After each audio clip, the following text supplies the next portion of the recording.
महाराज रावण, मैं आपको अंतिम चेतावनी देता हूं कि जिन्हें आप सीता समझ रहे हैं वो विष मिले भोजन के समान आपकी मृत्यु का संदेश है। सीता का रूप धारण करके आपके पास काल की फांसी आ पहुंची है। महाराज रावण, यह अंतिम चेतावनी है, नहीं तो मरने के लिए तैयार रहो। मैं स्वयं भी तुम्हें मृत्यु दंड देने की शक्ति रखता हूं, परंतु मुझे श्री राम की आज्ञा नहीं। वैसे भी ये गौरव श्री राम को ही मिलना चाहिए। मृत्यु दंड देने की शक्ति किसमें है, इस खल को ये बता दो। इसी समय इसका सिर काट दो।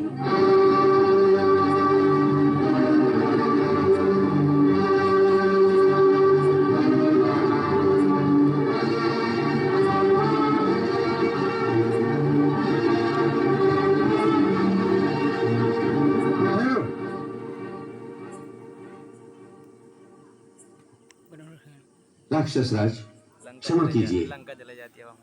यदि आप क्रोधित न हो तो सेवक कुछ विनती करे। कहो। महाराज, ये वानर दूत बनकर आया है। इस वानर का वध करना धर्म के विरुद्ध है और लोकाचार की दृष्टि से भी निंदित है। आप तो राजधर्म के विशेषज्ञ हैं। आप जैसे वीर के लिए ये कदापि उचित नहीं। मैं विभीषण काका के प्रस्ताव से सहमत नहीं। मैं तो इसे दूत भी नहीं मानता, क्योंकि इसने दूत जैसा आचरण ही नहीं किया। आपने शत्रु की भांति हमारे सैनिकों का वध किया। इसने एक गुप्तचर की भांति आचरण किया है। हाथ में आए हुए शत्रु या उसके गुप्तचर को छोड़ देना बुद्धिमानी नहीं है महाराज, बाद में पछताना पड़ता है। मैं इसे मृत्यु दंड देने का अनुमोदन करता हूं। इंद्रजीत का कथन सत्य है, पापियों का वध करने में कोई पाप नहीं।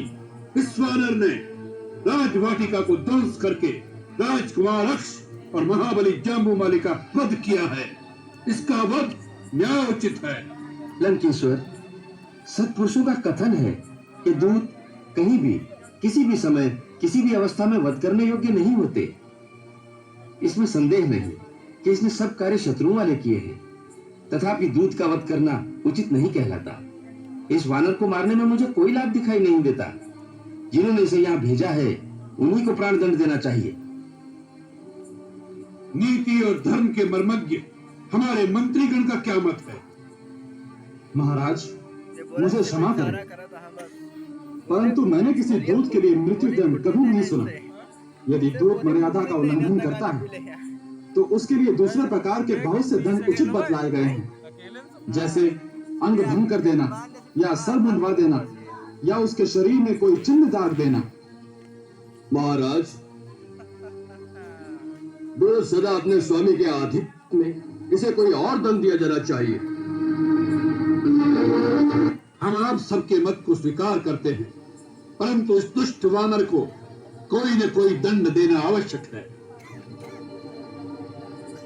वानरों को अपनी पूंछ से बड़ी ममता होती है, वही उनका आभूषण है, अतः इसकी पूंछ जला दी जाए। जली पूंछ लेकर ये अपने स्वामी के पास जाए और वहां इसके मित्र और कुटुंबीजन इसे दीन और पीड़ित अवस्था में देखकर दुखी हो। राक्षसगण इसकी पूंछ में आग लगाकर इसे नगर की सड़कों और चौराहे पर घुमाए, जिससे राक्षसों के बच्चे जलती हुई पूंछ वाले वानर को देखकर प्रसन्न हो। यह हमारी आज्ञा है।